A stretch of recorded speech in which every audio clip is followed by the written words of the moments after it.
Всем привет, друзья! Буквально вот сейчас захожу на фабрику. Да, это фабрика у нас такая, где делают модельки такие, как BR50, BR70 и BR100.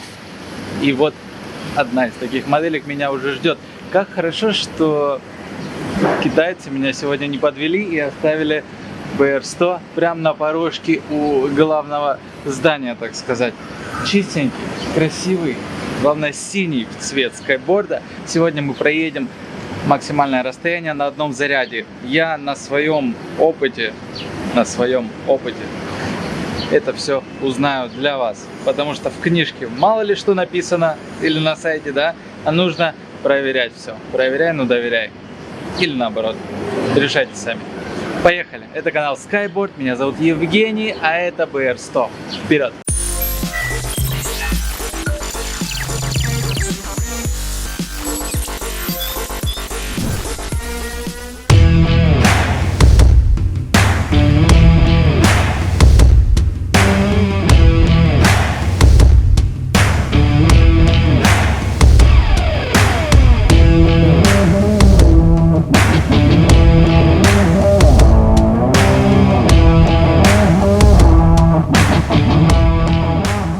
Друзья, в конце этого видео мы узнаем реальный пробег на одном заряде скутера от Skyboard BR100. Прошу вас потерпеть плохой звук в начале этого видео, дальше будет очень круто и качественно. Но перед началом поездки, как всегда, давайте коротко об этом скутере, чтобы вы имели представление, если вы не видели предыдущий обзор. Он совсем зеленый, прямо с конвейера, поэтому вот отсюда я именно и начинаю свою обкатку. Чтобы экономить ваше время и свое, я быстро назову самые основные характеристики этого скутера, а вы быстренько улавливаете. 4000 мотор-колесо, точнее 3950 ватт мотор-колесо. Батарея 50 ампер-часов, 60 вольт. Это значит, что она должна проехать минимум 70 километров. Максимальную скорость вы можете посмотреть в предыдущем выпуске. Оставлю интрижку небольшую. А максимальный пробег мы сегодня узнаем. Кто смотрел обзор, тот знает, что микрофоны меня подвели из-за жары. А я снимал обзор и пробег в одно и то же время, так что пришлось перезаписать голос и в этом видео тоже. Короче говоря, засекаю я, как обычно, по своему трекеру на руке через приложение. Я вам сейчас покажу.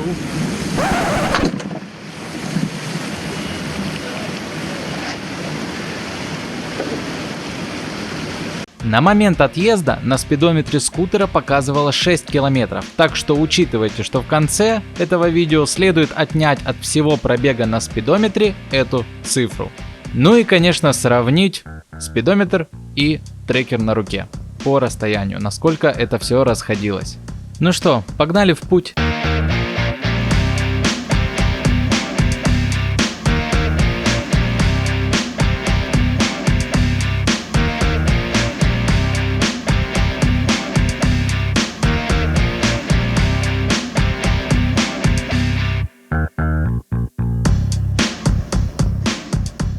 Короче говоря, ситуация была такая.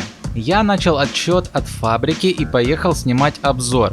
Соответственно, вы понимаете, что я не просто ехал по прямой, а постоянно мелкими расстояниями ехал, останавливался, подснимал кадры, тестировал, проверял скорость. Это все вы уже видели в обзоре.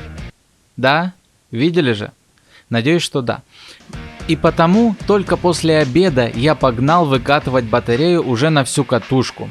Но все это время GPS считал. Кстати, бывало, что телефон я оставлял где-нибудь на лавочке и отъезжал на скутере, чтобы заснять со стороны, а потом возвращался за телефоном. Поэтому пару километров, я думаю, потерял в итоговом результате. Ну да и ладно. Я здесь не для завышенных результатов, я тут показываю как есть. А есть у нас 42 градуса на градуснике, постоянные остановки и ядерное солнце.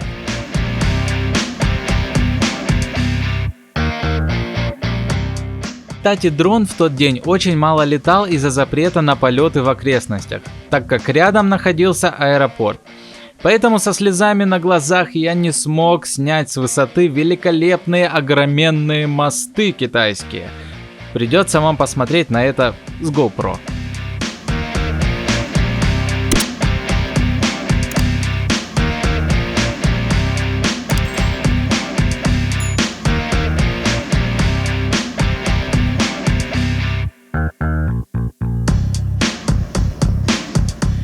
День длился бесконечно, шлем плавился, но я шел к своей цели. В итоге вот первая зафиксированная остановка. Решил сделать паузу на перепив. Остановился в цветочках и смотрим. 59,9 вольт показывает на месте.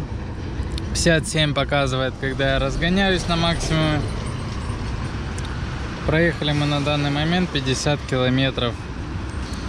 Ой, я не знаю, когда эта батарейка закончится, но пока что она не собирается заканчиваться. Еще показывает, по крайней мере, половину или даже чуть больше половины.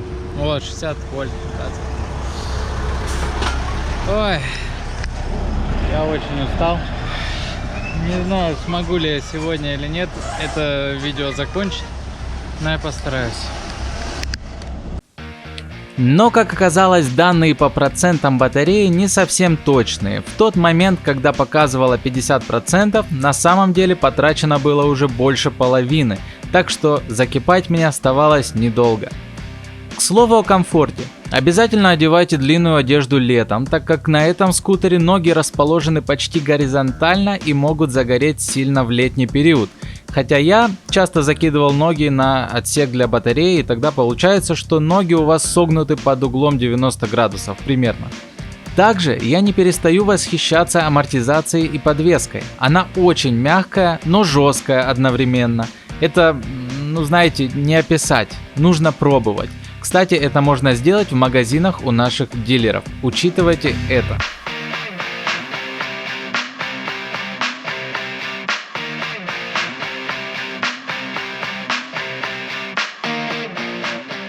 Короче говоря, после того, как вольтаж на спидометре показывает 52 вольта, вам остается проехать еще где-то километра 4, может быть 6, и батарейка умрет. Так и случилось со мной. Друзья, срочное включение, у меня сел скутер. Наконец-то. Уже вечер. И посмотрите, ничего не происходит, когда я ключом поворачиваю. Соответственно, мы сейчас посмотрим, сколько на телефоне, а потом посмотрим, сколько на спидометре, когда непосредственно включим его уже. Итак, открываем. 78,1 километра мы проехали, но, если честно, на самом деле где-то на 3 километра больше, потому что я телефон забывал в одном месте. Но не суть. Потом мы посмотрим на спидометр, он, по-моему, показывает больше, где-то 85. Вот. Ну и вы уже берите среднее арифметическое от этих цифр. В принципе, расхождение минимальное, поэтому в целом можно считать, что 80 километров он проехал в смежном режиме. Сейчас об этом поговорим. Друзья, мне привезли батарейку. И это значит, что мы можем посмотреть... Блин, нет, это уже... Не можем сейчас. Короче, нам нужно сначала поехать, и тогда оно покажет расстояние. Вообще спидометр показывает 88. Я вам сейчас покажу. 88 километров, посмотрите. 88 показывает спидометр, и 78 показывал телефон. Ну что, я вернулся туда, откуда начал. Сзади фонтан, подо мной фабрика, точнее вокруг меня. Это был тяжелый день, уже вечер, солнце заходит. И давайте поговорим, какие я выводы сделал.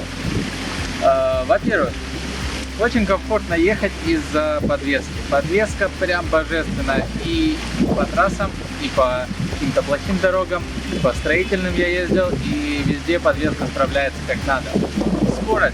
Скорости хватает, мне здесь в Китае, по крайней мере, вот так с головой.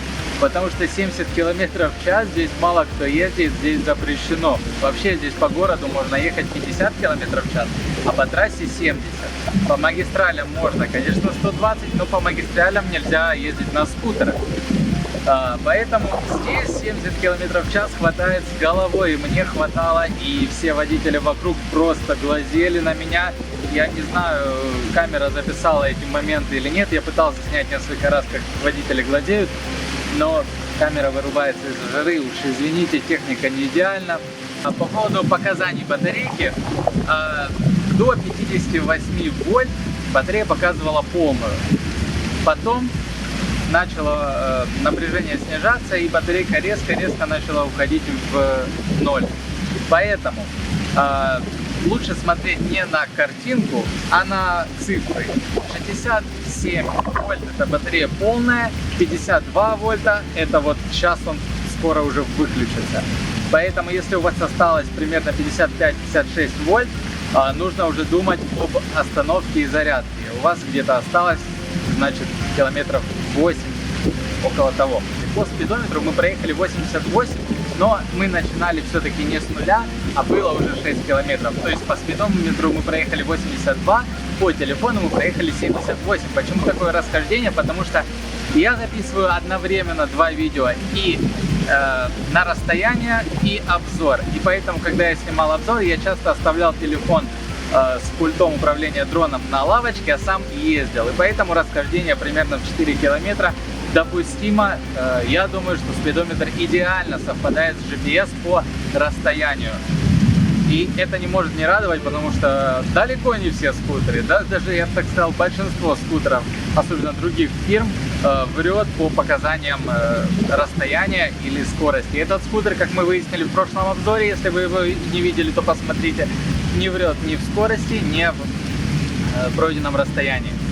И это не может не радовать. Друзья, зарядка такого скутера, как обычно, занимает около 5 часов, 5-6 часов.